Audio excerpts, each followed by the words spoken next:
ሰላም ቤተሰብ እንዴት ናችሁ? ደህና ናችሁልኝ? እኔ ያለው እግዚአብሔር ይመስገን። እንዴት ናችሁ እናንተ? ባላችሁ በሰላማችሁ ይዛልኝ። ያው ጨረቃዎቼ እንግዲህ ደስታ ላይ ናቸው። በተለይ ደግሞ ሀይሚዬ በጣም ደስተኛ ሆናለች። እንኳን ደስ አለሽ የኔ ቆንጆ፣ ሁሌም በደስታ ያኖርሽ። የምር በቃ ደስተኛ ሆና ሳያት ደግሞ የተለየ ነው። በቃ ዛሬ ምን እንደሆነ አላውቅም። በቃ ጫን ያለ ነው ውዶቼ።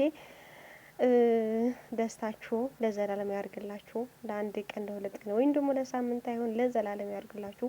በፍቅር ያኑራችሁ። ምንም ነገር ሳይጎድልባችሁ፣ ምንም ነገር ጭቅጭቅ ሳይኖር፣ የሆነ ነገር በቃ ሳይኖር ምንም የሌለበት በቃ አንዳንዴ ማለት ነው ብቻቸው ቢኖር ብዬ የማስበው ነገሮች አሉ አይደል? ከሰው ተለይቶ ምን በቃ ብቻቸው ማንም ሰው ላያገኛቸው የማይችል በመሀላቸው የማይገባ በቃ አይደል?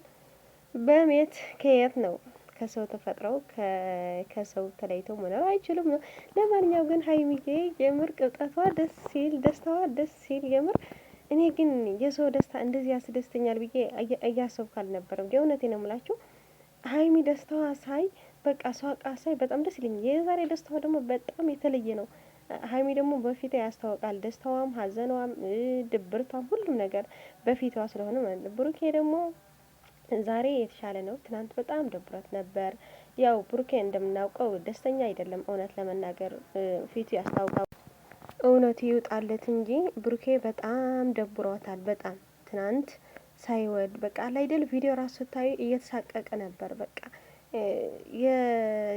የመጀመሪያ ብሩኬ መቼ ነው የሚመለሰው እያልኩ ነበር እኔ ራሱ ማለት ካስተዋላችሁ በጣም ደብሮት በቃ እንደፈለገ ማውራት እንደፈለገ ኮንፊደንስ ራሱ በጣም ዝቅ ብለዋልና እውነቱ ወጥተው ወይም ደግሞ ከሆነ ደግሞ በቃ ሆነዋል ብለን አምነን ተቀብለን ህይወታቸው ቢቀጥሉ በጣም ደስ ይለኛል። የምር በጣም ደብሮታል እና ሀይሚ ደግሞ እሱን ለማስደሰት እየጣረች ነው። የእውነት ትናንት ንግግሯ በጣም ደስ እያለኝ ነበር ማለት ምንም ቢሆን እንኳን ስሜቷን ደብቃ ይሆን ያው በቃ ደስ ብሏት ምናምን እንጃ ከጎንህ ነኝ ማለቷ በጣም ደስ ይላልና እንጃ ትለያለች። እኔ አላደርገውም እውነት ነግራችሁ እንደዚህ ቢያጋጥመኝ እኔ ላላደርገው እችላለሁ። እኔ እንጃ።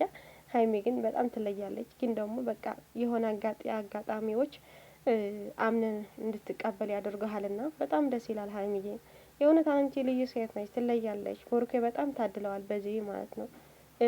ሁሉም ነገር የተሰጣት በቃ ቆንጅዬ የሆነች ልጅ እሱ ራሱ ስስት ብሎ የማያት ፍቅረኛ እንደ እናት እንደ እህት ሁሉም ነገር የተሰጥተዋል። እንደዚህ አቅፎ ሁሌም ከጎኑ የማትለይ የተሰጠው እግዚአብሔር ይመስገን። ያው ቅብጠታ ደግሞ ወይኔ ይለያል። ትናንትም ዛሬም እንደሆነ አላውቅም። ወይኔ ደስታው አለ። ትናንት ራሱ ይኸው እዚህ ላይ ብሩኬ በጣም ደብሮት ነበር ምናምን እኔ እንጃ አላውቅም። ግራ ገብቶት ነበር የዘፈኑ እንደሆነ ወይም የሀይሚ እንደሆነ አይታወቅም። ብቻ ግን ትንሽ ግራ ገብቶት ነበርና ምንም ማድረግ አይቻልም። ፍቅረኛ እንደዚህ ናት። እብድ ያደርጋል አንዳንዴ ማለት ነው። ደስተኛ ስትሆን አምና ስትቀበል ነው ዋና ነገር። ማመን በጣም ደስ ይላል ውዶቼ። ያው እንግዲህ የዛሬ ደግሞ ደስታ ያርግልን። እውነት ደስታቸው ለዘላለም እንዲሆንልን ስለምንፈልግ የደስታ የዛሬ ቀንም እንደሆነ አይታወቅም። ሰርፕራይዝ ነው ለሁላችን። ሁሉም ተጨንቋል። ለማንኛው ልንገራቸው ማለት ነው። ማለት ምንድነው የነገ ብዙ ነገር እየጠበቀ ነበረ ትናንትና። ዛሬ ደግሞ ሰዓቱ እየደረሰ ነው። ሀይሚዬ ደግሞ ፋፍሽ ብላ መጥታለች። ብሩኬም እንደዛ ማለት ነው።